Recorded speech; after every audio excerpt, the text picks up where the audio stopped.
All right everyone, इस video में हम लोग पढ़ेंगे टाइप ऑफ कंस्ट्रक्टर्स। कंस्ट्रक्टर्स कितने प्रकार के होते हैं। इस वीडियो को देखने से पहले वीडियो नंबर 23 आप ज़रूर से देख लें। इस वीडियो में हम लोगों ने डिस्कस किया था कि कंस्ट्रक्टर्स क्या होते हैं और उनका बेसिक कॉन्सेप्ट क्या होता है।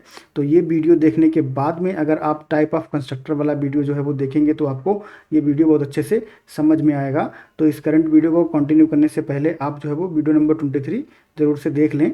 तो चलिए हम लोग चलते हैं नेक्स्ट स्लाइड पे और समझते हैं टाइप ऑफ कंस्ट्रक्टर्स, और साथ ही साथ हम लोग ये भी समझेंगे कि कौन सा कंस्ट्रक्टर किस सिचुएशन में आप जो है वो यूज करते हैं और उनके क्या जो है वो रूल्स होते हैं, क्या रेगुलेशंस होते हैं और क्या फीचर्स होते हैं। सारी चीज़ें इस वीडियो में हम लोग कवर करेंगे।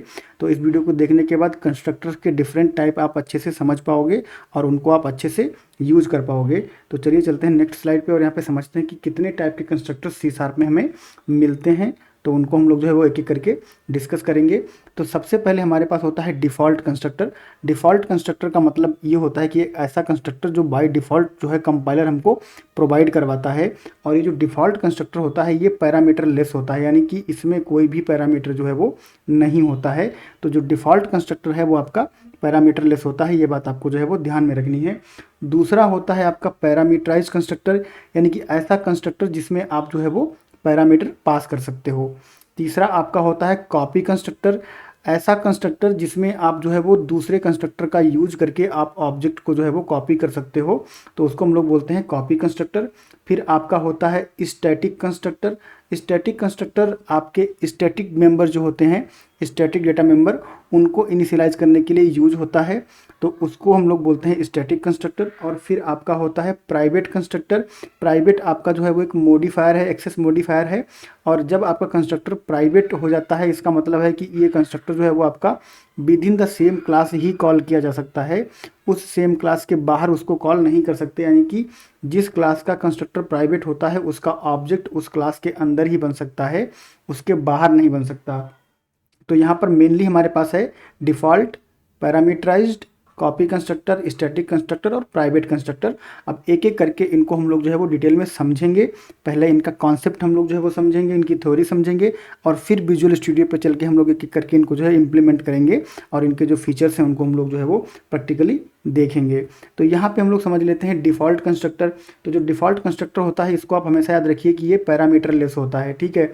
और डिफ़ॉल्ट कंस्ट्रक्टर का मतलब होता है कि ये बाय डिफ़ॉल्ट आप जो है वो आपको कंपाइलर प्रोवाइड करवाता है। अगर डेवलपर कोई भी कंस्ट्रक्टर नहीं देता है तो कंपाइलर जो है वो एक डिफ़ॉल्ट कंस्ट्रक्टर प्रोवाइड करवाता है। तो इसको हम लोग समझ लेते हैं। तो ये जो कंस्ट्रक्टर होता है does not take any parameter, ठीक है। A constructor that does not take any parameter is called default constructor, यानी कि ऐसा कंस्ट्रक्टर जो कोई भी पैरामीटर नहीं लेता है, यानी कि जो पैरामीटर लेस होता है उसको हम लोग बोलते हैं default constructor. It can be defined by a programmer explicitly, यानी कि या तो इसको कोई प्रोग्रामर जो है वो एक्सप्लिसिटली डिफाइन कर सकता है, और system will define it implicitly, ठीक है। तो ये डिफ़ॉल्ट इसीलिए होता है कि अगर प्रोग्रामर इसको एक्सप्लिसिटली डिफाइन नहीं करता है तो सिस्टम इसको जो है वो इम्प्लिसिटली डिफाइन कर देगा। ये कंस्ट्रक्टर किसी केस में जो है वो आपका क्लास में रहेगा ही रहेगा, या तो जो है प्रोग्रामर उसको डिफाइन करे, और प्रोग्रामर नहीं डिफाइन करेगा तो क्या होगा, कंपाइलर इसको इम्प्लिसिटली डिफाइन कर देगा। और इसकी जो मेन प्रॉपर्टी होती है वो होती है ये कि चाहे इसको जो है कंपाइलर इम्प्लिसिटली बनाए या प्रोग्रामर एक्सप्लिसिटली बनाए, ये रहेगा पैरामीटरलेस, इसमें पैरामीटर नहीं होंगे, इसलिए इसको बोलते हैं डिफ़ॉल्ट कंस्ट्रक्टर। तो जो डिफ़ॉल्ट कंस्ट्रक्टर होता है at the end of the day इसको हम लोग बोल सकते हैं कि एक जो होता है वो सिस्टम डिफाइंड डिफ़ॉल्ट कंस्ट्रक्टर होता है, ये वाला जो इम्प्लिसिट होता है, और दूसरा यूजर डिफाइंड डिफ़ॉल्ट कंस्ट्रक्टर होता है जो कि प्रोग्रामर बनाता है, ये वाला होता है, और ये आपका एक्सप्लिसिट होता है। तो ये वाला आपका जो है वो इम्प्लिसिट होता है और ये वाला आपका एक्सप्लिसिट होता है। ये होता है सिस्टम डिफाइंड और ये होता है यूजर डिफाइंड। और यूजर का मतलब है कि जो डेवलपर है, जो कोड लिख रहा है, वो बंदा जो है वो कंस्ट्रक्टर को डिफाइन कर रहा है। तो इनको हम लोग चलते हैं अगली स्लाइड पे और फर्दर समझते हैं। तो जो आपका सिस्टम डिफाइंड होता है इसमें क्या होता है कि इसमें प्रोग्रामर जब कोई कंस्ट्रक्टर जो है वो नहीं देता है तो क्या होता है कि कंपाइलर आपका एक कंस्ट्रक्टर बना देता है। और कंस्ट्रक्टर क्यों बना देता है, क्योंकि आपके जो डेटा मेंबर होते हैं उनको इनिशियलाइज करना होता है, इसलिए एक कंस्ट्रक्टर चाहिए होता है। तो अगर प्रोग्रामर जो है कंस्ट्रक्टर नहीं बनाता है तो सिस्टम जो है वो कंस्ट्रक्टर बना देता है। जब सिस्टम कंस्ट्रक्टर बना देता है तो उसको हम लोग बोलते हैं system defined constructor. System defined default constructor, क्योंकि वो डिफ़ॉल्ट कंस्ट्रक्टर है और उसको सिस्टम ने बनाया है। अब ये जो सिस्टम डिफाइंड डिफ़ॉल्ट कंस्ट्रक्टर है ये करता क्या है? ये जो डिफ़ॉल्ट कंस्ट्रक्टर है ये डिफ़ॉल्ट वैल्यू असाइन कर देता है डेटा मेंबर्स को। जैसे अगर आपने यहाँ पे इंट ए लिया हुआ है, ठीक है, और आपने यहाँ पे जो है वो बूल बी लिया हुआ है, तो ए को जो है वो मिल जाएगा 0 और बी को मिल जाएगा फॉल्स। ठीक है, क्यों मिल जाएगा? क्योंकि इंट की डिफ़ॉल्ट वैल्यू होती है 0 और बूल की डिफ़ॉल्ट वैल्यू होती है फॉल्स। तो जब ये कंस्ट्रक्टर चलेगा, यहाँ पर कंस्ट्रक्टर एग्जीक्यूट होगा, तो क्या करेगा? वो डिफ़ॉल्ट वैल्यू को जो है वो असाइन कर देगा। तो डिफ़ॉल्ट वैल्यू असाइन हो जाती है, इसीलिए हम इसको बोलते हैं डिफ़ॉल्ट कंस्ट्रक्टर। और ये वैल्यू जो है वो सिस्टम बाय डिफ़ॉल्ट असाइन कर रहा है, इसलिए ये हो गया सिस्टम डिफाइंड डिफ़ॉल्ट कंस्ट्रक्टर। और ये कंस्ट्रक्टर आपका सिस्टम के द्वारा बनाया जाता है, इसलिए हम लोग इसको बोलते हैं सिस्टम डिफाइंड डिफ़ॉल्ट कंस्ट्रक्टर।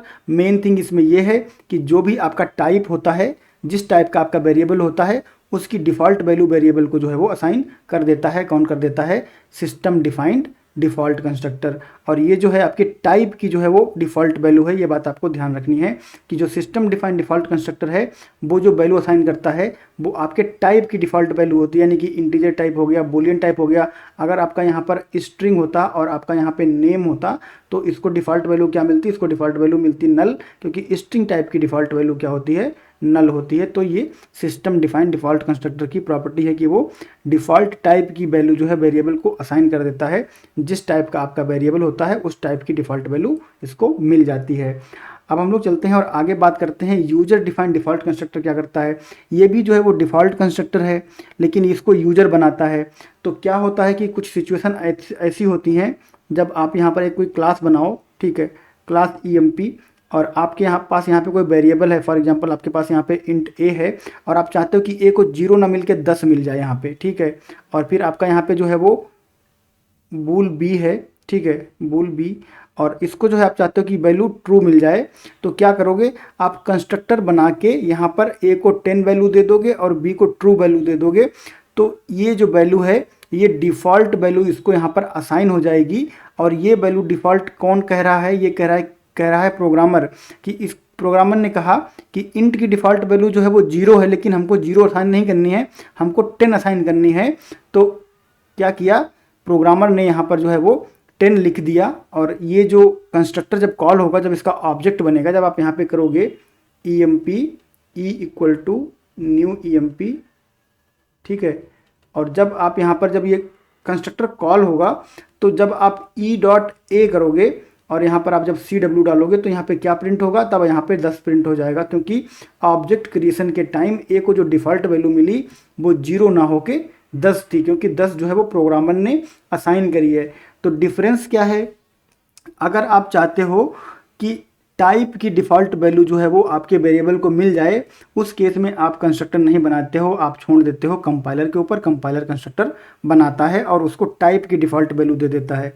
जब आप ये चाहते हो कि टाइप की डिफ़ॉल्ट वैल्यू ना जाके कोई ऐसी डिफ़ॉल्ट वैल्यू जाए, कोई ऐसी कस्टम डिफ़ॉल्ट वैल्यू जाए जो आप देना चाहते हो एज अ प्रोग्रामर, तब आप क्या करते हो? तब आप जो है वो यूजर डिफाइंड डिफ़ॉल्ट कंस्ट्रक्टर बनाते हो, या आप खुद जो है वो डिफ़ॉल्ट कंस्ट्रक्टर बनाते हो, ठीक है। और डिफ़ॉल्ट कंस्ट्रक्टर का मतलब ये होता है कि इसमें कोई भी पैरामीटर जो है वो नहीं होता है।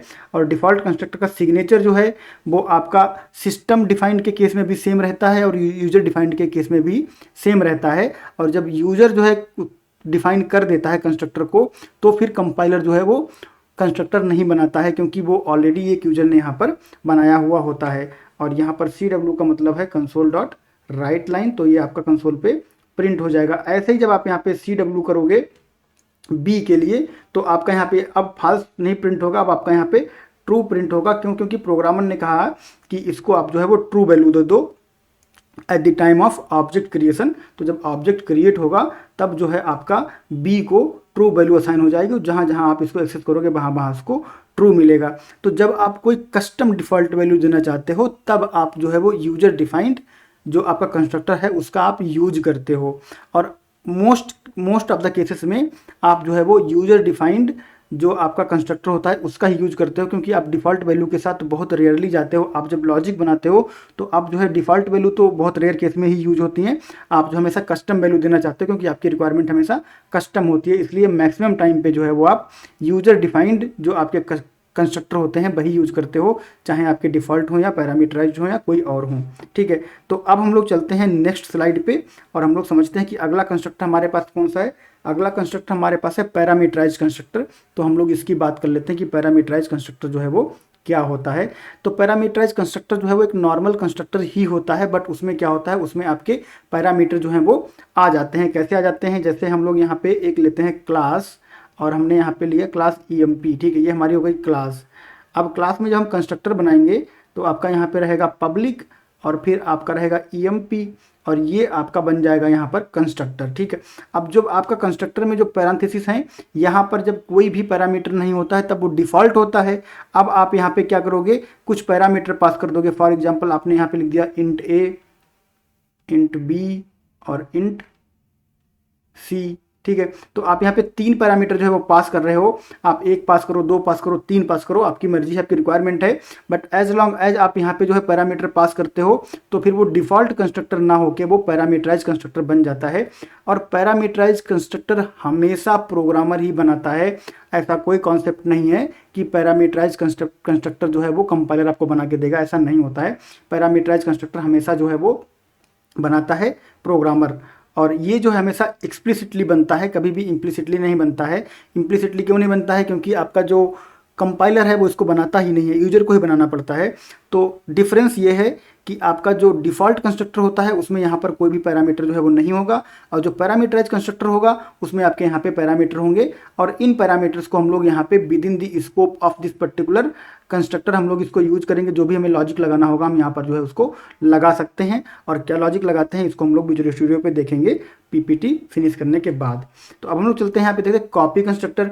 तो कॉपी कंस्ट्रक्टर क्या करता है, जब हम लोगों को मल्टीपल इंस्टेंस बनाने होते हैं सेम वैल्यू के साथ, जैसे कि आप कोई ऑब्जेक्ट बना रहे हो और वो ऑब्जेक्ट जो है उसकी आपको डिफरेंट कॉपी चाहिए, बट उसमें जो है आप कॉपी कर रहे हो, कोई वैल्यू चेंज नहीं कर रहे हो। तो rather than creating different object, आप क्या करते हो, एक ऑब्जेक्ट बनाते हो और फिर उसकी कॉपी बना लेते हो कॉपी कंस्ट्रक्टर का यूज करके।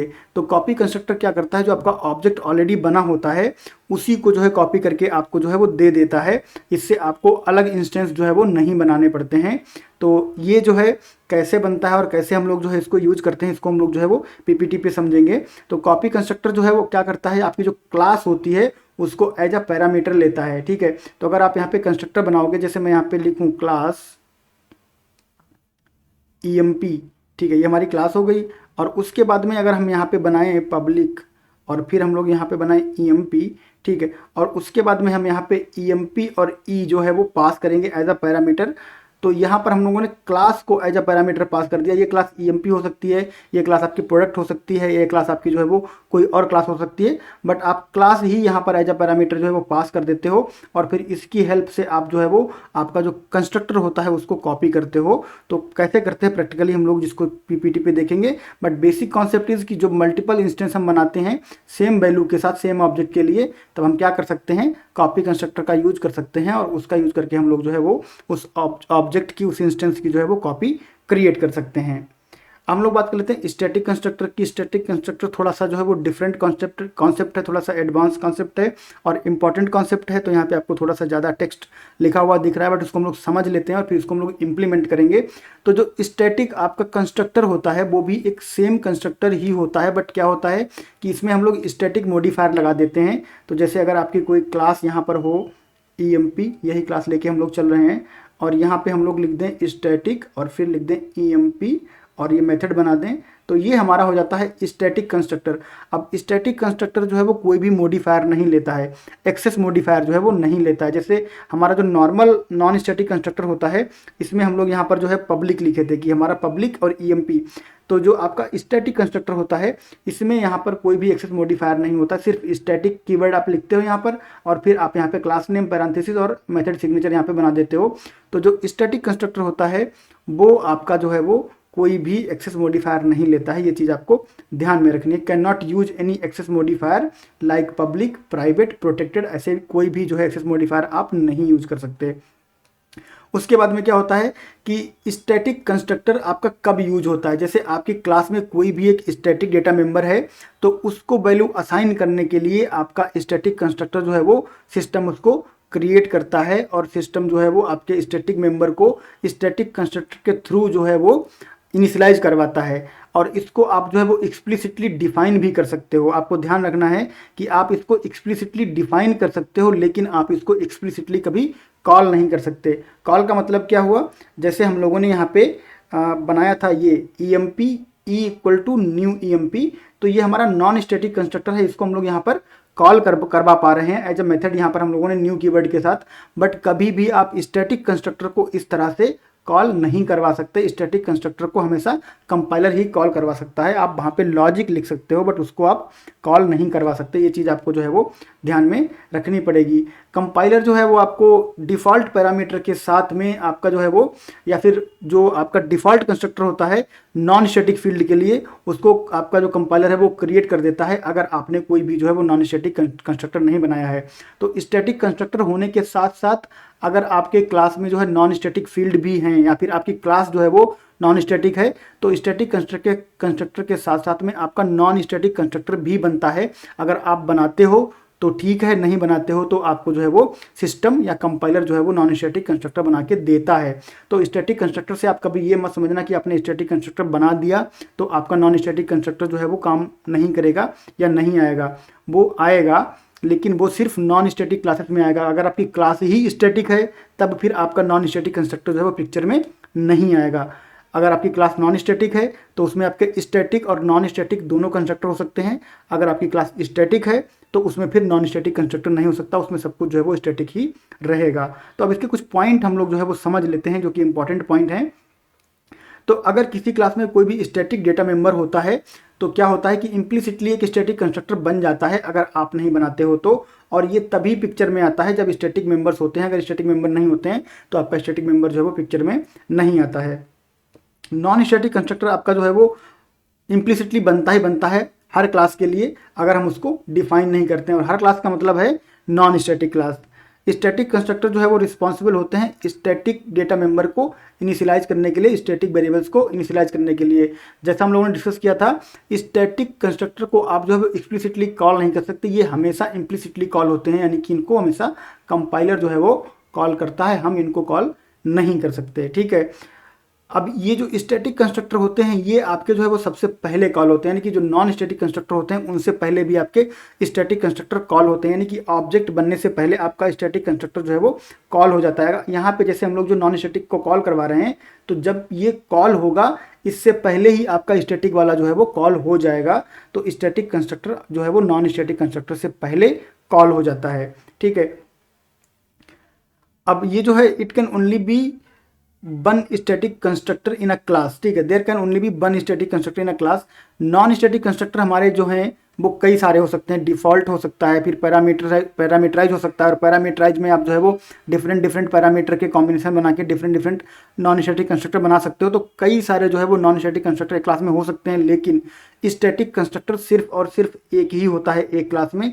एक क्लास में दो स्टैटिक या तीन स्टैटिक या मल्टीपल स्टैटिक कंस्ट्रक्टर नहीं हो सकते, सिर्फ सिंगल स्टैटिक कंस्ट्रक्टर हो सकता है। चाहे आप उसे बना लो और चाहे कंपाइलर उसे बना ले, वो डिपेंड करेगा, बट होगा सिर्फ एक ही। अगर आपने बनाया है तो कंपाइलर नहीं बनाएगा, और कंपाइलर ने बनाया है तो फिर आपको बनाने की ज़रूरत नहीं है। और अगर आपने बनाया है तो आप एक ही बना सकते हो, दो नहीं बना सकते, तीन नहीं बना सकते। ठीक, तो ये चीज़ आपको ध्यान रखनी पड़ेगी। और ऐसा होता क्यों है, पहला तो ये कि जो स्टैटिक डेटा मेंबर होते हैं वो क्लास के साथ एसोसिएट होते हैं, तो आप जो है एक ही नाम का दूसरा मेथड नहीं बना सकते हो। और दूसरा, जो स्टैटिक कंस्ट्रक्टर होता है उसमें पैरामीटर जो है वो होते नहीं हैं। तो पैरामीटर नहीं होंगे इसका मतलब है कि आप जो है वो सेम ही मेथड बार बार कॉपी करोगे तो आपको कंपाइल टाइम एरर आएगी। जब अगर पैरामीटर यहाँ पे अलाउड होते तो आप जो है वो उसको डिफरेंट पैरामीटर देके डिफरेंट जो है वो स्टैटिक कंस्ट्रक्टर बना लेते, लेकिन ऐसा होता ही नहीं। तो आप स्टैटिक कंस्ट्रक्टर जो है वो मल्टीपल नहीं बना सकते, सिर्फ सिंगल स्टैटिक कंस्ट्रक्टर जो है वो एक क्लास में हो सकता है। ये चीज़ आपको जो है वो ध्यान रखनी है। ठीक है। और स्टैटिक कंस्ट्रक्टर जो है वो सिर्फ और सिर्फ स्टैटिक डेटा मेंबर को एक्सेस कर सकता है। ये चीज़ आपको ध्यान रखनी है कि स्टैटिक कंस्ट्रक्टर सिर्फ और सिर्फ स्टैटिक डेटा मेंबर को एक्सेस कर सकता है, जबकि नॉन स्टैटिक कंस्ट्रक्टर जो है वो स्टैटिक और नॉन स्टैटिक दोनों को एक्सेस कर सकता है। ये चीज़ हम लोग विजुअल स्टूडियो पे चेक करके देखेंगे।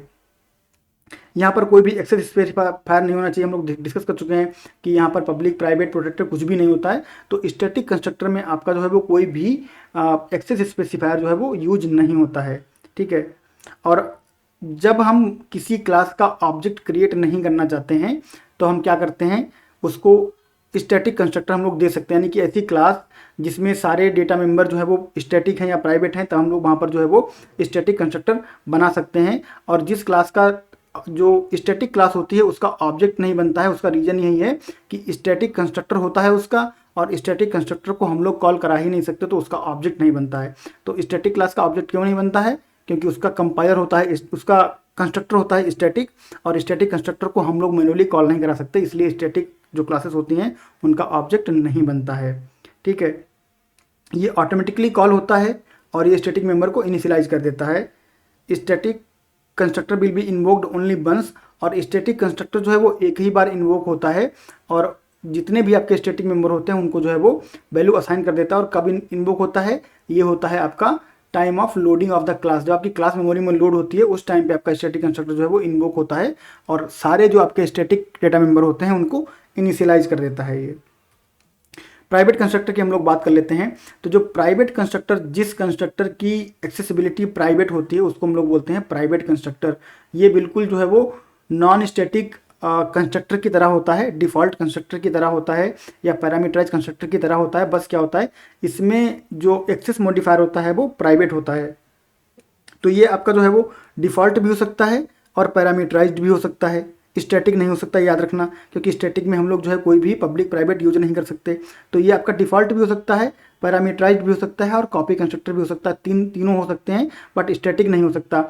अब प्राइवेट जब ये हो गया, तो प्राइवेट हम लोगों ने जब पढ़ा था एक्सेस मॉडिफायर्स के बारे में, तो हमने ये डिस्कस किया था कि जो प्राइवेट हमारा होता है ये with in the class use होता है। ठीक है, विद इन क्लास यूज होता है, और क्लास के बाहर जो है वो इस किसी भी डेटा मेंबर को या किसी भी आपके मेंबर फंक्शन को एक्सेस नहीं करने देता। अगर आपने लिख दिया यहाँ पे प्राइवेट इंट ए, ठीक है, तो ये जो ए है ये क्लास के अंदर ही यूज होगा, क्लास के बाहर यूज नहीं होगा।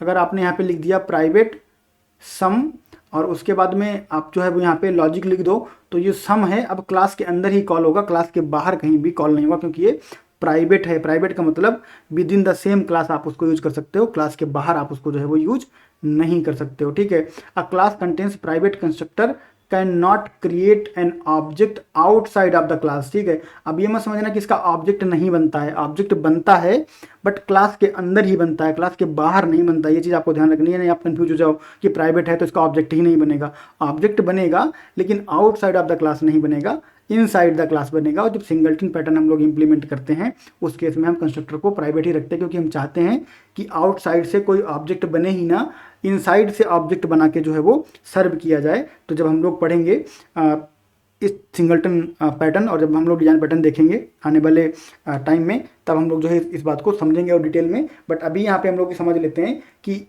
प्राइवेट कंस्ट्रक्टर जो है वो क्लास का ऑब्जेक्ट क्लास के अंदर से बनाने देता है, क्लास के बाहर से बना नहीं सकते आप। और उसका रीज़न है कि प्राइवेट की जो एक्सेसिबिलिटी होती है वो विद इन द क्लास ही होती है। तो यहाँ पर पॉइंट जो रिमेंबर करने वाले हैं वो आपके ये हैं कि ये जो है आपका इम्प्लीमेंट करने के लिए यूज होता है सिंगलटन पैटर्न को। जब सिंगलटन पैटर्न हम लोग इम्प्लीमेंट करते हैं वहाँ पर हम लोग प्राइवेट कंस्ट्रक्टर को यूज कर सकते हैं।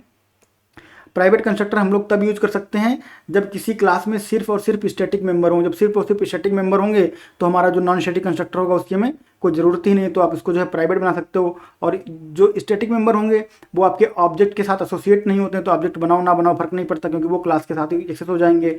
तो उस केस में आप इसको जो है वो प्राइवेट बना सकते हो। और ये जो है आपका पॉसिबल नहीं होता है कि आप जो है वो प्राइवेट कंस्ट्रक्टर के साथ में उसका ऑब्जेक्ट बना सको आउटसाइड ऑफ द क्लास, जो कि हम लोगों ने यहाँ पे डिस्कस किया है। तो ये हो गया आपका प्राइवेट कंस्ट्रक्टर। और अब हम लोग देख लेते हैं एक और फैक्ट यहाँ पर कि एक जो क्लास है उसमें कितने कंस्ट्रक्टर जो है हो सकते हैं। तो स्टैटिक के बारे में हम लोगों ने बात करी थी कि एक ही स्टैटिक कंस्ट्रक्टर हो सकता है एक क्लास में, एक से ज़्यादा नहीं हो सकते। बट जो नॉन स्टैटिक कंस्ट्रक्टर होते हैं वो आपके कितने भी हो सकते हैं। ठीक है, नॉन स्टैटिक का मतलब आपका डिफ़ॉल्ट, पैरामीटराइज्ड और फिर कॉपी कंस्ट्रक्टर। ठीक है, तो ये जो है वो कितने भी क्यों हो सकते हैं या कैसे हो सकते हैं। तो यहाँ पे क्या होता है कि जो पैरामीटराइज कंस्ट्रक्टर होते हैं उनमें आप जो है पैरामीटर के नंबर, पैरामीटर के टाइप या फिर पैरामीटर के ऑर्डर के हिसाब से डिफरेंट कॉम्बिनेशन बना सकते हो मेथड के, कंस्ट्रक्टर के। और इस तरह से आप जो है मल्टीपल कंस्ट्रक्टर जो है वो अपनी क्लास में रख सकते हो। और मल्टीपल में नंबर की अगर बात करें तो अभी तक कोई अपर लिमिट नहीं दी गई है कि आप कितने जो है वो कंस्ट्रक्टर बना सकते हो, आप कितने भी कंस्ट्रक्टर बना सकते हो अपनी क्लास में।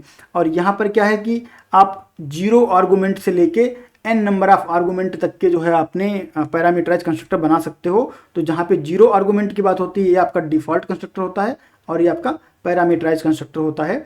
तो आप कितने भी कंस्ट्रक्टर जो है वो बना सकते हो, बट स्टैटिक कंस्ट्रक्टर आपका एक क्लास में सिर्फ एक ही होता है।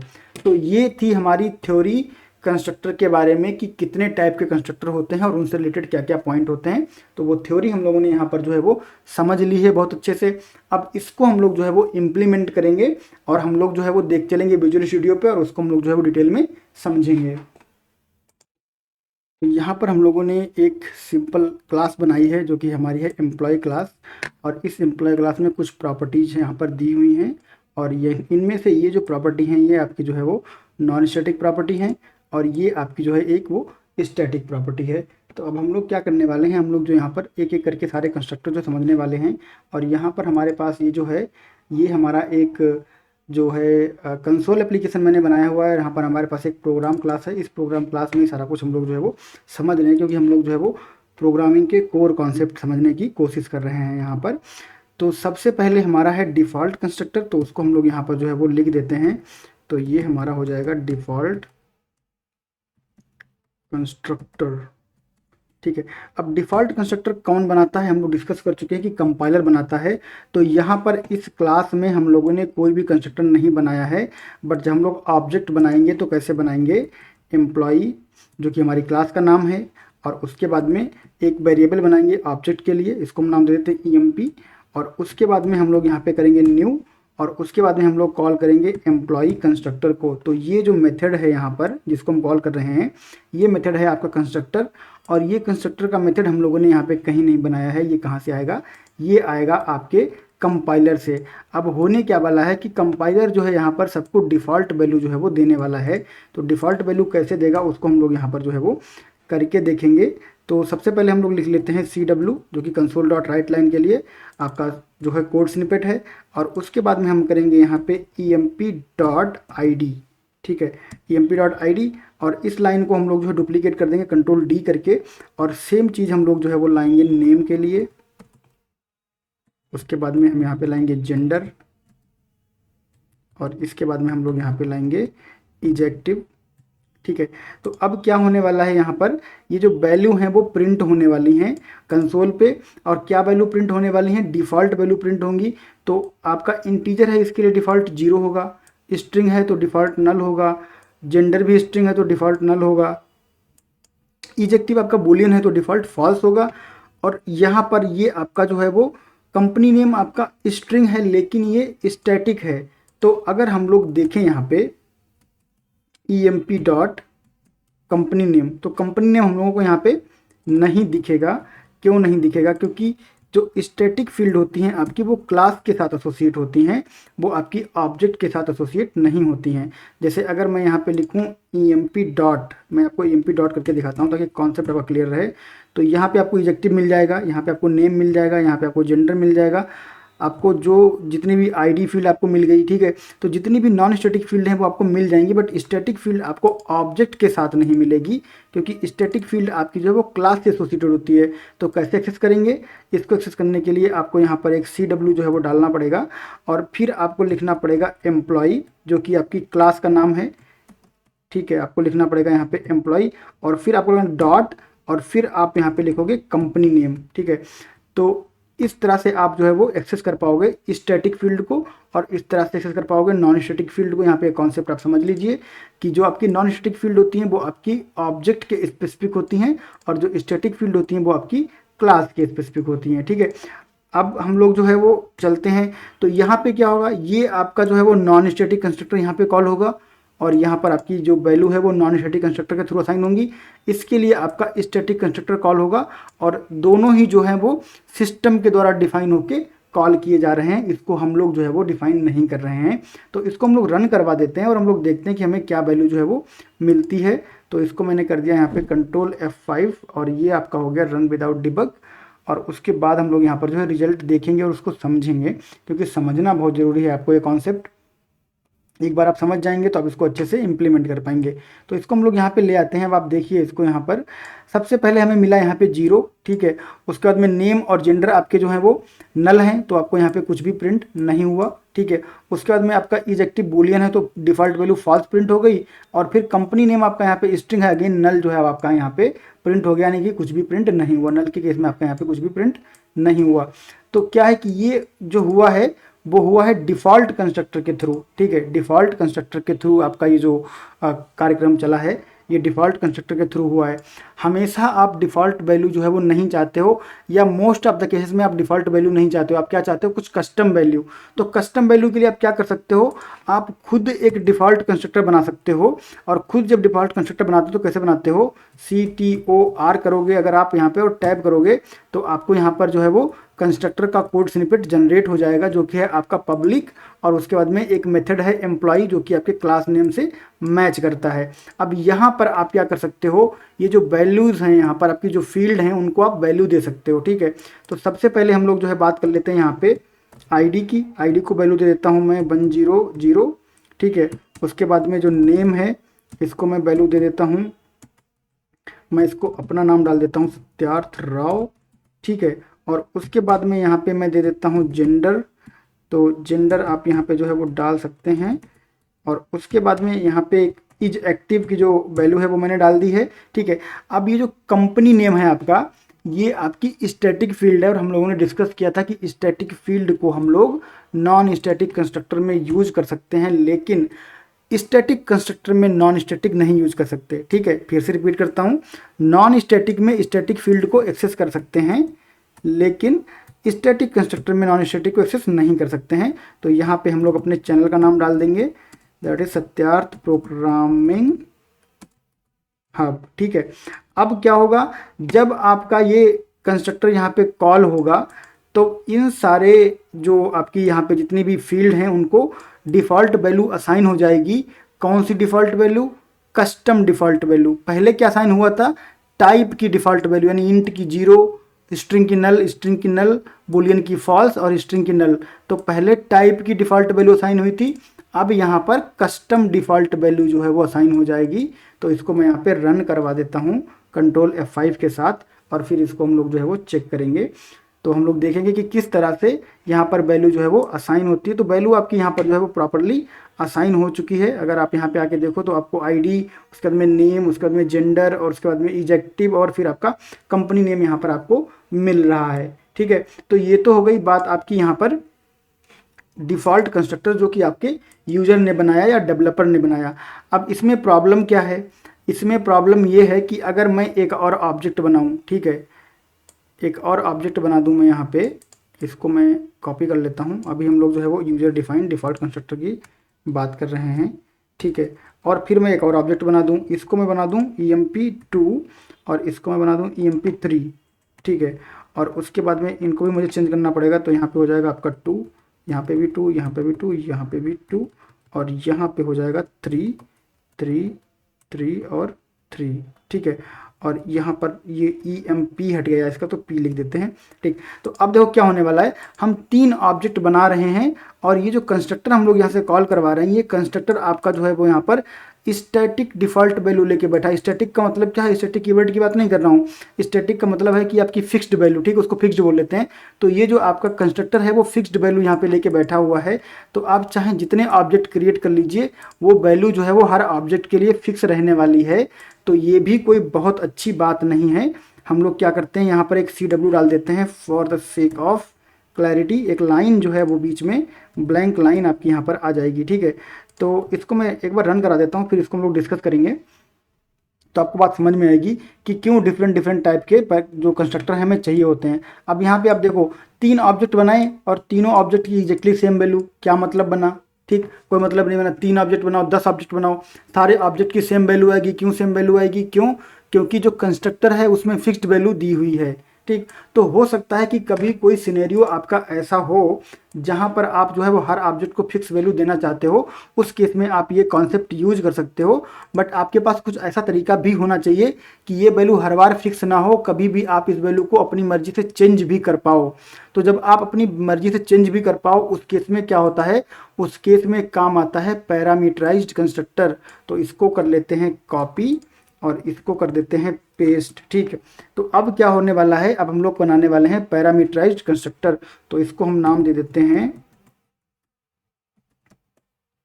पैरामीटराइज्ड।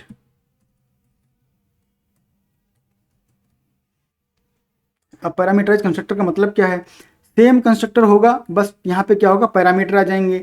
अब पैरामीटर आपको क्या चाहिए, आपको आईडी चाहिए, आपको नेम चाहिए, आपको जेंडर चाहिए, इजेक्टिव चाहिए और आपको कंपनी नेम चाहिए, ये पैरामीटर आपको चाहिए। और इन पैरामीटर का टाइप आप जानते हैं, ये इंटीजर है, ये स्ट्रिंग है, ये स्ट्रिंग है, ये बूलियन है और ये आपका स्ट्रिंग है। तो शुरू करते हैं। यहाँ पर आप लिखो इंट और फिर लिखो आईडी, पहला पैरामीटर हो गया। फिर आप लिखो यहाँ पे स्ट्रिंग और फिर आप लिखो नेम, दूसरा पैरामीटर हो गया। फिर आप लिखो यहाँ पे स्ट्रिंग, फिर आप यहाँ पे लिखो जेंडर, तीसरा पैरामीटर हो गया। फिर आप यहाँ पे लिखो बूल और फिर आप यहाँ पे लिखो इज एक्टिव, तीसरा पैरामीटर हो गया। और फिर आप यहाँ पे लिखो स्ट्रिंग और फिर आप यहाँ पे लिखो कंपनी नेम। इसको मैं कॉपी कर लेता हूँ और कॉपी करके इसको चेंज कर दूंगा मैं। यहाँ पे इसको कर देते हैं कैमल केस, ठीक है। तो जो प्रॉपर्टी होती हैं वो जनरली आपकी पास्कल केस में होती हैं और जो आपकी फील्ड होती हैं, अब जो आपके पैरामीटर होते हैं वो जनरली आपके कैमल केस में होते हैं। तो यहाँ पे लिख दिया। अब क्या करना है, जब आपको यहाँ पे पैरामीटर मिल गए हैं तो फिक्स्ड वैल्यू ना देके आप क्या करो, पैरामीटर से वैल्यू असाइन कर दो यहाँ पे। तो आईडी में आपकी आईडी आ जाएगी, जो भी आईडी पास होगी। नेम में यहाँ पे आपका जो है वो नेम पास हो जाएगा। उसके बाद में जेंडर में यहाँ पे जो है वो जेंडर पास हो जाएगा और ये वैल्यू डायनेमिकली आएगी, इसलिए हम लोग यहाँ पर जो है वो वेरिएबल पास कर रहे हैं। उसके बाद में इजेक्टिव में इजेक्टिव आ जाएगा ये वाला, ठीक है। और उसके बाद में कंपनी नेम में यहाँ पे जो है वो कंपनी नेम आ जाएगा। तो अब वैल्यू जो है वो फिक्स ना हो के डायनेमिक हो गई। अब डायनेमिक कैसे हो गई इसको हम लोग जो है वो समझ लेते हैं, ठीक। तो यहाँ पर हमारे पास है EMP, ठीक है। और उसके बाद हमारे पास है EMP2 और फिर हमारे पास है EMP3। तो अब यहाँ पर EMP2 में हम लोग क्या करेंगे, EMP2 में हम लोग यहाँ पर करने वाले हैं, यहाँ पे हमने क्या वैल्यू दी है, आईडी को 100 दी है। तो अब हम लोग यहाँ पे 101 कर देंगे आईडी, ठीक है। उसके बाद में कोई नाम यहाँ पे, और इंटेलिजेंस आपको यहाँ पे मिलने लगता है क्योंकि आपने यहाँ पे जो है वो कंस्ट्रक्टर बना दिया है आपने पैरामीटराइज वाला। तो एक कंस्ट्रक्टर आपके पास डिफ़ॉल्ट है, दूसरा आपके पास पैरामीटराइज है। तो विजुअल स्टूडियो जो है स्मार्ट इनफ है आपको इंटेलिजेंस देने के लिए। और अगर आप यहाँ पे कंस्ट्रक्टर को फिर से ओपन करोगे तो आपको यहाँ पर जो ओवरलोड कंस्ट्रक्टर के हैं वो आपको दिखेंगे। पहला आपको डिफ़ॉल्ट दिखेगा, अगर आप इस एरो पे क्लिक करोगे तो आपको यहाँ पे आपका पैरामीटराइज दिखेगा और उसकी डेफिनेशन आपको दिखेगी कि क्या डेफिनेशन आपने बनाई। तो आप वैल्यू दे सकते हो, तो 101, ठीक है। उसके बाद में नाम दे देते हैं ABC और ऐसे ही कुछ भी नाम दे रहे हैं, ठीक है। और यहाँ पर हम लोग लिख देंगे फीमेल, जेंडर जो है वो फीमेल कर देते हैं।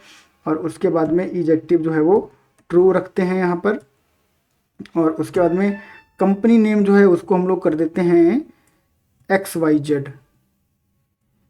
ये हम लोगों ने जो है वैल्यू दे दी है। ऐसे ही हम लोग क्या करेंगे, यहाँ पर जो है वैल्यू दे देंगे, तो 102 कर देंगे यहाँ पे, ठीक है। उसके बाद में PQR कर देंगे। उसके बाद में यहाँ पे जो है अगेन हम लोग एक वैल्यू दे देंगे मेल और इसको हम लोग जो है वो फॉल्स बोल देंगे। This employ is not active, यानी कि ये इजेक्टिव इसका जो है वो फॉल्स हो गया है। और यहाँ पर कंपनी जो है यहाँ पर कर देते हैं हम लोग IJK, कोई भी कंपनी का नाम आप यहाँ पे जो है दे सकते हो। तो अब देखो क्या हुआ, आप ऑब्जेक्ट बना रहे हो, डायनेमिकली वैल्यू पास कर रहे हो, तो जो वैल्यू आप यहाँ पे पास करोगे वो वैल्यू आपकी ऑब्जेक्ट के जो वेरिएबल है वहाँ पर असाइन हो जाएगी, उसको आप रीड कर सकते हो। तो अब आपकी यहाँ पर फिक्स्ड वैल्यू का कॉन्सेप्ट जो है वो खत्म हो गया। अब आपके पास कोई बाउंडेशन नहीं है कि हर बार आपको जो है वो ये फिक्स वैल्यू ही मिलेगी। अगर आप चाहो तो फिक्स वैल्यू के लिए इस कंस्ट्रक्टर को कॉल कर सकते हो, आपको ये फिक्स वैल्यू मिल जाएगी। अगर आप चाहो तो डायनेमिक वैल्यू के लिए इस कंस्ट्रक्टर को कॉल कर सकते हो, जो कि पैरामीटराइज कंस्ट्रक्टर है, और आपको यहाँ पे डायनेमिक वैल्यू मिल जाएगी, यानी कि आप डायनेमिकली वैल्यू को असाइन कर सकते हो। तो यहाँ पे हम लोग इसको जो है वो सेव कर देते हैं और कर देते हैं कंट्रोल F5 और फिर आप इसका जो है वो देखो आउटपुट किस तरह से आता है और किस तरह से जो है वो ये पावरफुल कॉन्सेप्ट है कि आप डायनेमिकली वैल्यू जो है वो असाइन कर सकते हो यहाँ पर। तो सबसे पहले आपका जो फिक्स्ड वैल्यू वाला था कंस्ट्रक्टर, डिफॉल्ट कंस्ट्रक्टर, वो कॉल हो गया। फिर पैरामीटराइज कंस्ट्रक्टर कॉल हुआ इस वैल्यू के साथ, और फिर से पैरामीटराइज कंस्ट्रक्टर कॉल हुआ इस डिफरेंट वैल्यू के साथ, और फिर आप 3 4 5 6 और कितने भी ऑब्जेक्ट बना लो डिफरेंट डिफरेंट वैल्यू के साथ। जब आपको फिक्स वैल्यू चाहिए तो आप ये वाला कर लो, डायनेमिक वैल्यू चाहिए तो यहाँ पे आपको मिल जाएगी दूसरे पैरामीटराइज कंस्ट्रक्टर से। तो इस तरह से जब आपको हमेशा जो है वो फिक्स वैल्यू देनी होती है तब आप जो है वो इस तरह से फिक्स वैल्यू कर देते हो। डिफ़ॉल्ट कंस्ट्रक्टर में कोई पैरामीटर नहीं तो यही वैल्यू हमेशा जाएगी। जब आप फ्लेक्सिबिलिटी देना चाहते हो कि वैल्यू जो है डायनेमिकली असाइन की जा सके तब आप यहाँ पर जो है वो पैरामीटराइज कंस्ट्रक्टर को बना देते हो, और इस कंस्ट्रक्टर के थ्रू जो है वो ऑब्जेक्ट को और ऑब्जेक्ट की जो फील्ड होती हैं, क्लास की जो फील्ड होती हैं, उनको वैल्यू असाइन करी जा सकती है। तो इस तरह से हम लोगों ने देखा कि कैसे हमारा जो है वो डिफ़ॉल्ट कंस्ट्रक्टर सिस्टम वाला काम करता है, जो कि टाइप की डिफ़ॉल्ट वैल्यू दे देता है, इंट के लिए 0, बूलियन के लिए फॉल्स। फिर हमने देखा कि यूजर डिफाइंड डिफ़ॉल्ट कंस्ट्रक्टर को हम लोग कैसे यहाँ पर जो है वो कर सकते हैं क्रिएट, और फिर कैसे यहाँ पे वैल्यू फिक्स कर सकते हैं। फिर हमने देखा कि कैसे हम लोग यहाँ पे पैरामीटराइज्ड कंस्ट्रक्टर बना सकते हैं और फिर उसको हम लोग जो है वो वैल्यू दे सकते हैं। अब हम लोग देखते हैं कि कैसे हम लोग बना सकते हैं कॉपी कंस्ट्रक्टर, और कॉपी कंस्ट्रक्टर का जो कॉन्सेप्ट है उसको हम लोग यहाँ पर समझते हैं। तो हम लोग पहले सिनेरियो समझ लेते हैं कि कॉपी कंस्ट्रक्टर का सिनेरियो क्या होता है। तो उसके लिए हम लोग कुछ कोड यहाँ से जो है क्लीन अप कर देते हैं। इस तरह से थोड़ा सा कोड हम लोग यहाँ पे जो है हटाएंगे और कुछ कोड हम लोग जो है लिखेंगे। तो यहाँ पर हम लोगों ने एक रखा हुआ है डिफ़ॉल्ट कंस्ट्रक्टर के साथ में हमारा जो ऑब्जेक्ट बना था, और एक रखा है हम लोगों ने यहाँ पे हमारा पैरामीटराइज कंस्ट्रक्टर के साथ जो हमारा ऑब्जेक्ट बना है। अब हम लोग यहाँ पर आते हैं और यहाँ पर हम लोग क्या करते हैं, एक मेथड क्रिएट कर लेते हैं जो कि हमारा होगा पब्लिक वॉइड, और ये होगा हमारा शो एम्प्लॉई मेथड। और जब ये मेथड कॉल होगा तो ये क्या करेगा, एम्प्लॉय की डिटेल्स को जो है वो शो करवाएगा। और किस तरह से शो करवाएगा, तो हम लोग यहाँ पर एक लिख देते हैं कंसोल डॉट राइट लाइन, और यहाँ पर हम डॉलर स्ट्रिंग लगा के जो है कुछ वैल्यूज़ लिख देंगे। तो आपका आईडी हो जाएगा, नेम हो जाएगा, उसके बाद में यहाँ पे जेंडर हो जाएगा, और फिर इज एक्टिव हो जाएगा, और उसके बाद में आपका यहाँ पर जो है वो कंपनी नेम हो जाएगा। तो कंपनी नेम को मैं यहाँ से कॉपी कर लेता हूँ, ठीक है। तो ये अभी मैंने फिक्स्ड वैल्यू लिखी है, और चूंकि हम लोग डॉलर स्ट्रिंग में है तो यहाँ पे हम लोग जो है करली ब्रेसेस के अंदर यहाँ पर वेरिएबल जो है वो पास कर सकते हैं। तो आईडी आ गया वेरिएबल, और फिर यहाँ पे नेम के लिए हम लोग जो है वो वेरिएबल पास कर देंगे, और ये वेरिएबल ऑलरेडी हमारे पास क्लास में डिफाइंड है तो उनकी वैल्यू यहाँ पर जो है वो आ जाएगी। तो जेंडर हम लोग लिख देते हैं, और ये डॉलर स्ट्रिंग इंटरपोलेशन है, यहाँ पर इज एक्टिव जो है हम लिख देंगे, और उसके बाद में लिख देंगे यहाँ पर कंपनी नेम। तो जब ये मेथड कॉल होगा तो क्या करेगा, ये जितनी भी वैल्यू यहाँ पे वेरिएबल्स में रहेंगी या प्रॉपर्टी में रहेंगी वो वैल्यू आपकी कंसोल पे प्रिंट हो जाएंगी। तो इस मेथड को हम लोग यहाँ से पकड़ लेते हैं, इस तरह से कॉपी कर लिया है मैंने, और यहाँ पर जो हमारा ऑब्जेक्ट 2 है उसके साथ में इसको हम लोग जो है यहाँ पर कॉल कर देते हैं। तो हमारा हो जाएगा यहाँ पर emp2 डॉट, और फिर ये शो एम्प्लॉई। तो हम लोग देखते हैं कि हमें रिजल्ट क्या मिलेगा पहले, और फिर हम लोग जो है कॉपी कंस्ट्रक्टर की बात करेंगे। तो मैं इसको कंट्रोल F5 कर देता हूँ। तो पहले आपकी ये सारी वैल्यू जो है प्रिंट हो जाएंगी, फिर आपकी ब्लैंक लाइन प्रिंट हो जाएगी, और फिर आपका जो शो मेथड है वो यहाँ पर शो एम्प्लॉय मेथड कॉल हो गया है। अब हम लोग समझते हैं कॉपी कंस्ट्रक्टर जो है उसका कॉन्सेप्ट समझते हैं। तो मान लीजिए कि यहाँ पर आपका जो एक एम्प्लॉय का ऑब्जेक्ट बना है इस वैल्यू के साथ, ये जो वैल्यू है इसके साथ में आपने एक ऑब्जेक्ट बनाया है। अब अगर आपको इसी वैल्यू के साथ जो आपकी यहाँ पर जो पैरामीटर हैं, इन सेम पैरामीटर के साथ में एक और ऑब्जेक्ट बनाना है, तो आप किस तरह से करोगे, तो आप जो है इसको यहाँ से पूरा इस तरह से कॉपी करोगे ऐसे, ठीक है। सेम वैल्यू की केस में बात करें, कॉपी का मतलब होता है कि आप कॉपी कर रहे हो तो सेम वैल्यू रहेगी। तो यहाँ पे अगर emp3 करें हम, ठीक है, और फिर इसको मैं emp3 कर देता हूँ इस तरह से। तो पहले हम लोग जो है वो रैंडम तरीका जो है करके देखते हैं और फिर हम लोग कॉपी कंस्ट्रक्टर करेंगे, ठीक है। तो यहाँ पे जब मैंने क्या किया, सेम वैल्यू के साथ में यहाँ पे जो है वो कॉपी कर दिया, तो क्या हुआ कि मैंने एक और ऑब्जेक्ट जो है वो न्यू कीवर्ड की हेल्प से बनाया, जो कि सही तरीका नहीं है। अब इसलिए हम लोग जो है वो कॉपी कंस्ट्रक्टर का यूज कर सकते हैं, बट कॉपी कंस्ट्रक्टर का यूज करने से पहले मैं आपको जो है ये तरीका भी दिखा देता हूँ पूरी तरीके से चला के इसको, और फिर हम लोग इसको जो है कॉपी कंस्ट्रक्टर से रिप्लेस कर देंगे। तो आप समझोगे कि कॉपी कंस्ट्रक्टर के से क्या जो है वो फ़ायदा हुआ यहाँ पर। तो इसको मैं रन करवा देता हूँ। तो क्या मिलेगा हम लोगों को, एग्जैक्ट सेम जो है वो आउटपुट मिलेगा हमको। हमारा यहाँ पर जो है वो मेथड कॉल हो गया, और यहाँ पर हमारा जो है वो मेथड कॉल हो गया है। और ये कॉपी कंस्ट्रक्टर कब यूज होता है, जब हमको जो है वो एक ही ऑब्जेक्ट की मल्टीपल कॉपीज बनानी होती हैं, और यहाँ पर हम लोग इस ऑब्जेक्ट की जो है वो दूसरी कॉपी यहाँ पर बना रहे हैं। तो ऐसा ना करके, एक नया ऑब्जेक्ट ना बना के हम लोग जो है वो कॉपी कंस्ट्रक्टर का यूज कर सकते हैं। तो कॉपी कंस्ट्रक्टर पहले हम लोगों को यहाँ पे बनाना पड़ेगा। तो सबसे पहले हम लोग यहाँ पर आते हैं और कॉपी कंस्ट्रक्टर जो है वो बनाते हैं। तो यहाँ पे हम लोग जो है वो डाल देंगे कमेंट कॉपी कंस्ट्रक्टर, ठीक है। अब कॉपी कंस्ट्रक्टर एक नॉर्मल कंस्ट्रक्टर जो होता है, तो आप इसको CTR टैब कर दो तो आपका स्निपेट यहाँ पे आ जाएगा। अब जैसा हम लोगों ने डिस्कस किया कि कॉपी कंस्ट्रक्टर आपकी जो क्लास है उसको एज अ ऑब्जेक्ट लेता है, ठीक है। तो यहाँ पर हम लोग क्या करेंगे, क्लास को एज ऑब्जेक्ट पास कर देंगे। अब जो वैल्यू यहाँ पर हम लोग वेरिएबल के थ्रू असाइन कर रहे थे प्रॉपर्टीज़ को, इसमें हम लोग क्या करेंगे कि ऑब्जेक्ट से जो प्रॉपर्टीज़ हैं उनको रीड करेंगे और वो वैल्यू जो है हम प्रॉपर्टीज़ को असाइन कर देंगे। यानी कि जो ऑब्जेक्ट ऑलरेडी बन चुका है उसको हम लोग यहाँ पर कॉपी कर रहे हैं। तो ये है आपका कॉपी कंस्ट्रक्टर। यहाँ पर एक ऑब्जेक्ट आपका पास किया जाएगा और उस ऑब्जेक्ट में जो वैल्यू होगी उसको रीड करके हम लोग यहाँ पर जो है वो असाइन कर देंगे, यानी कि कर देंगे कॉपी। तो ये आपका हो जाएगा कॉपी कंस्ट्रक्टर। अब इसकी जो प्रॉपर्टीज़ हैं पहले इनको मैं यहाँ पे अपडेट कर देता हूँ, फिर हम लोग चलेंगे और इसको जो है कॉल करवाएंगे। तो सिंपल कॉन्सेप्ट है, बस समझने की बात है। अगर आप समझ गए तो आप जो है समझ लीजिए कि समझ गए। अब यहाँ पर देखिए आपकी जो कंपनी है ये आपकी ऑब्जेक्ट से रिलेटेड फील्ड नहीं है, ये आपकी स्टैटिक फील्ड है। तो यहाँ पर आपको जो है वो एम्प्लॉय क्लास लेनी पड़ेगी और क्लास के साथ आपको जो है कंपनी नेम को यहाँ पर कॉल करना पड़ेगा। स्टैटिक फील्ड हमेशा क्लास के साथ आती है, ये बात आपको जो है ध्यान रखनी है। तो ये जो एम्प्लॉय ऑब्जेक्ट होगा ये आपके कंपनी नेम को कभी भी कंटेन नहीं करेगा, ये आपको क्लास से ही लेनी पड़ेगी क्योंकि ये स्टैटिक फील्ड है। और अभी हम लोग स्टैटिक कंस्ट्रक्टर देखेंगे तब इसको हम लोग जो है वो समझेंगे। तो अब हम लोगों ने क्या किया, यहाँ पर कॉपी कंस्ट्रक्टर जो है वो बना दिया है। तो कॉपी कंस्ट्रक्टर क्या करेगा, एग्जिस्टिंग ऑब्जेक्ट से वैल्यू लेगा और फिर नए ऑब्जेक्ट में उसको जो है वो कॉपी कर देगा। तो कैसे कर देगा इसको हम लोग जो है यहाँ पर आते हैं और समझते हैं। तो यहाँ पे हम लोग जो है वो न्यू एम्प्लॉई ना करके हम लोग यहाँ पे क्या करेंगे, जो हमारा EMP2 ऑलरेडी बना हुआ है, ठीक है, एक नया एम्प्लॉय का ऑब्जेक्ट क्रिएट करने के बजाय हम लोग क्या करेंगे, ये जो हमारा ऑब्जेक्ट है इसको ही हम लोग यहाँ पर जो है वो पास कर देंगे इस तरह से। ये हम लोग जो है इसको ऐसे पास कर देंगे, ठीक। तो अब क्या होगा कि जो EMP3 है इसके लिए हम लोगों को जो है अलग से ऑब्जेक्ट क्रिएट करने की ज़रूरत जो है वो नहीं है, अलग से वैल्यू पास करने की ज़रूरत यहाँ पे नहीं है। क्या करेगा, ये ऊपर वाली जो वैल्यू है उनको यहाँ पे जो है वो कॉपी कर देगा इस तरह से और हमको जो है एग्जैक्ट सेम आउटपुट मिलेगा जैसा पहले मिला था।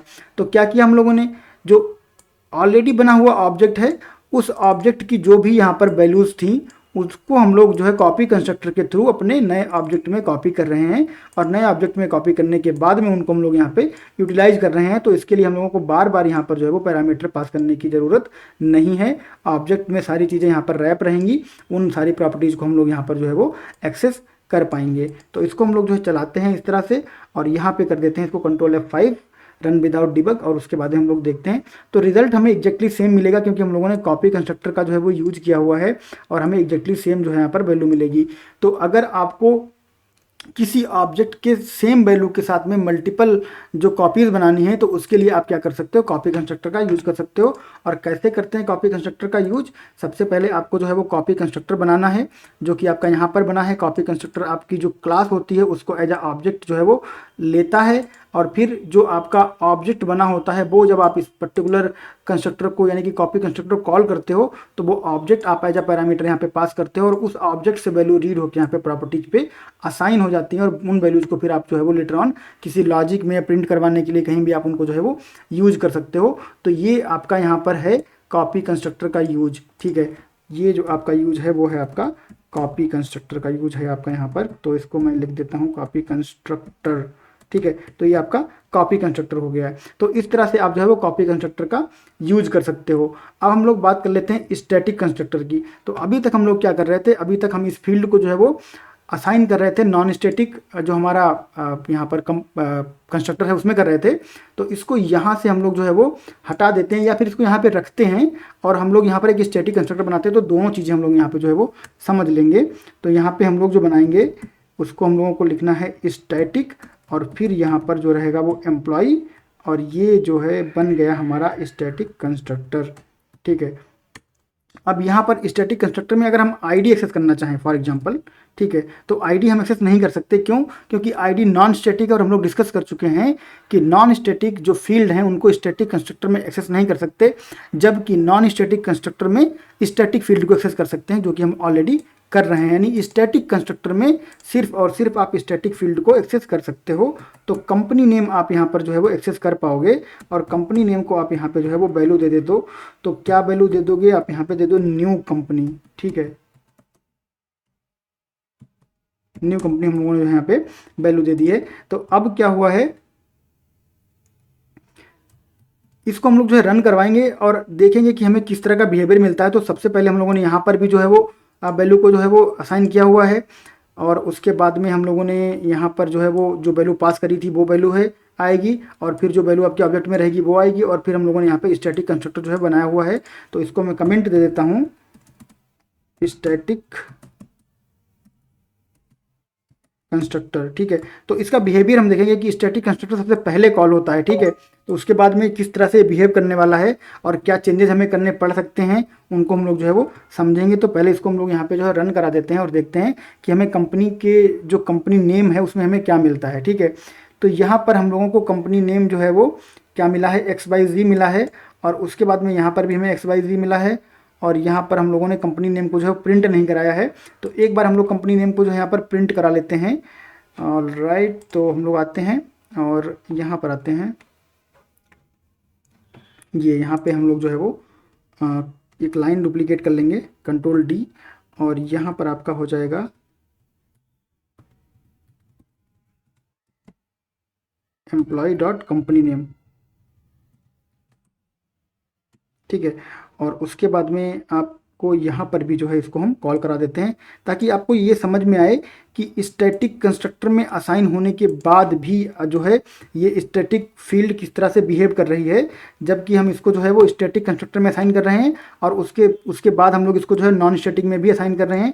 तो दोनों जगह जब असाइनमेंट होता है तो किस तरह से ये बिहेव करती है। तो हम लोगों ने इसको यहाँ पे जो है वो रख दिया है, और इसकी वैल्यू हम लोगों ने यहाँ पे प्रोवाइड करवा दी है। अब हम लोग जो है इसको चल के देखेंगे कंसोल पे। तो यहाँ पे देखिए आपको मिल रहा है सत्यार्थ प्रोग्रामिंग हब, और यहाँ पर आपको मिल रहा है XYG, और यहाँ पे मिल रहा है आपको XYG। न्यू कंपनी आपको नहीं मिल रहा है, और उसका रीज़न क्या है, उसका रीज़न है कि ये जो न्यू कंपनी है इसको हम लोगों ने यहाँ पे स्टैटिक कंस्ट्रक्टर में असाइन किया, ठीक, लेकिन फिर इसकी वैल्यू को हम लोगों ने यहाँ पर जो है वो ओवरराइड कर दिया नॉन स्टैटिक कंस्ट्रक्टर में, क्योंकि नॉन स्टैटिक कंस्ट्रक्टर हमेशा स्टैटिक कंस्ट्रक्टर के बाद कॉल होता है। स्टैटिक कंस्ट्रक्टर पहले कॉल होगा, फिर नॉन स्टैटिक कंस्ट्रक्टर कॉल होगा, ठीक है। तो यहाँ पर भी ओवरराइड हो रहा है, और फिर उसके बाद में जब हम लोग यहाँ पे वैल्यू पास कर रहे हैं तो यहाँ पर भी जो है वो ओवरराइड हो रहा है, ठीक। तो अगर हम इस असाइनमेंट को यहाँ से हटा दें इस तरह से, ये असाइनमेंट जो है इसको हम यहाँ से कमेंट कर दें इस तरह से, ठीक है, और यहाँ पर इसको हम ऐसे ही छोड़ रहे हैं, इसको भी नहीं हटा रहे हैं। तो इसको हम लोगों ने यहाँ पे कमेंट कर दिया असाइनमेंट को।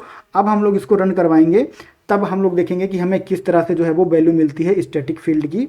तो यहाँ पर आने के बाद में अब आपको यहाँ पर न्यू कंपनी मिल गई, ठीक, क्योंकि अब इसकी वैल्यू ओवरराइड नहीं हो रही है। तो जो स्टैटिक कंस्ट्रक्टर में थी वो आपकी यहाँ पे आ गई है, लेकिन यहाँ पर ये वैल्यू ओवरराइड हो गई है। तो हम लोग क्या करेंगे, इस वैल्यू को हम लोग यहाँ पे असाइन ना करके इसको सीधा हम लोग यहाँ पर जो है वो रीड कर लेंगे, जैसे हम लोगों ने यहाँ पे रीड किया है। तो अगर आप इसको सीधा रीड कर लोगे तो क्या होगा, जो स्टैटिक वैल्यू होगी आपकी स्टैटिक कंस्ट्रक्टर में जो वैल्यू होगी, क्योंकि फील्ड तो ऑलरेडी स्टैटिक है ही, जो स्टैटिक कंस्ट्रक्टर में वैल्यू होगी वो आपको यहाँ पर मिल जाएगी। तो इसको आप इस तरह से समझ सकते हो कि स्टैटिक कंस्ट्रक्टर में जो भी आपकी फील्ड है जिसको आप वैल्यू दे रहे हो उसको आप नॉन स्टैटिक कंस्ट्रक्टर में ओवरराइड कर सकते हो। यहाँ पर हम लोगों ने जो है इसको एज इट इज यूज किया हुआ है, इससे पहले ये वैल्यू जो है वो ओवरराइड हो रही थी। तो ये है आपका स्टैटिक कंस्ट्रक्टर। स्टैटिक कंस्ट्रक्टर में आप सिर्फ और सिर्फ स्टैटिक फील्ड को असाइन कर सकते हो, किसी और फील्ड को यूज नहीं कर सकते हो। और जो स्टैटिक कंस्ट्रक्टर में आपने फील्ड असाइन करी है उसको नॉन स्टैटिक में जाके ज़रूरत के हिसाब से आप उसको जो है ओवरराइड कर सकते हो, उसमें कोई प्रॉब्लम नहीं है, ठीक है। अब रह जाता है हमारा प्राइवेट कंस्ट्रक्टर। तो हम लोग प्राइवेट कंस्ट्रक्टर की बात कर लेते हैं, ठीक है। तो जैसे ही हम लोग कंस्ट्रक्टर को प्राइवेट करेंगे यहाँ पे, ठीक है, इसको हम करेंगे प्राइवेट, ठीक। तो ये कंस्ट्रक्टर जब प्राइवेट होगा तो क्या होगा कि आपको यहाँ पर एरर आने लगेगी कि ये कंस्ट्रक्टर आपका जो है वो प्राइवेट है, यानी कि अब जो डिफ़ॉल्ट कंस्ट्रक्टर है, पैरामीटरलेस कंस्ट्रक्टर है, वो प्राइवेट है और उसको कॉल नहीं किया जा सकता, ठीक। लेकिन इस क्लास के अंदर ही अगर आप चाहो तो उसको जो है कॉल कर सकते हो। तो इस लाइन को मैं यहाँ से जो है कॉपी कर लूँ इस तरह से यहाँ पे ऐसे, और मैं क्लास के अंदर चला हूँ यहाँ पे एम्प्लॉय क्लास के अंदर, और इस एम्प्लॉय क्लास में ही कहीं पे नीचे आके यहाँ पे मैं जो है इस लाइन को कॉल करूं इस तरह से, ठीक है, तो यहाँ पर इसको मैं वैलिड तरीके से कॉल कर सकता हूँ क्योंकि ये विद इन द क्लास है, ठीक है। और जो आपका प्राइवेट मेंबर होते हैं वो आपके विद इन द क्लास जो है उनको आप एक्सेस कर सकते हो, out of the class private member आपके एक्सेस नहीं होते। तो अब ये मेथड आपका जो है वो प्राइवेट हो चुका है, ये जो मेथड है यानी कि जो आपका कंस्ट्रक्टर है वो प्राइवेट हो चुका है। तो प्राइवेट होने के बाद ये सिर्फ with in the class accessible होगा, out of the class accessible नहीं होगा, इसीलिए ये हमें जो है यहाँ पर एरर दे रहा है। और अगर हम यहाँ पे लिखें, सॉरी यहाँ पे होवर ओवर करें तो देखें तो यहाँ पर क्या मिलेगा, एम्प्लॉई डॉट एम्प्लॉई यानी कि क्लास डॉट आपका जो कंस्ट्रक्टर है is inaccessible due to its protection level. Protection level बोले तो इसको प्राइवेट कर दिया, तो ये जो है इसकी प्रोटेक्शन लेवल, इसकी एक्सेसिबिलिटी जो है वो बहुत मिनिमम हो गई है, क्लास के अंदर ही एक्सेस होगा, क्लास के बाहर एक्सेस नहीं होगा। तो हम लोग ये देख पा रहे हैं कि हमारा प्राइवेट जो कंस्ट्रक्टर है वो क्लास के अंदर तो एक्सेसिबल है बट क्लास के बाहर जो है वो एक्सेसिबल नहीं है। तो इस तरह से कंस्ट्रक्टर से रिलेटेड सारी थ्योरी हम लोगों ने कवर करी और फिर हम लोगों ने जो है उसका प्रैक्टिकल किया और उसको हम लोगों ने समझा कि किस तरह से आप जो है वो कंस्ट्रक्टर यूज कर सकते हो। एक एक करके हम लोगों ने सारे कंस्ट्रक्टर जो है देखे हैं। तो कंस्ट्रक्टर से रिलेटेड अब आपको कोई कन्फ्यूजन नहीं होना चाहिए इस वीडियो को देखने के बाद। Still if you feel like कि आपको कोई कन्फ्यूजन रह गया है तो आप कमेंट बॉक्स में कमेंट करके पूछ सकते हो और मैं आपको उसका सोल्यूशन प्रोवाइड करवाने की कोशिश करूंगा। थैंक यू वेरी मच, मिलते हैं नेक्स्ट वीडियो में, तब तक के लिए बाय बाय।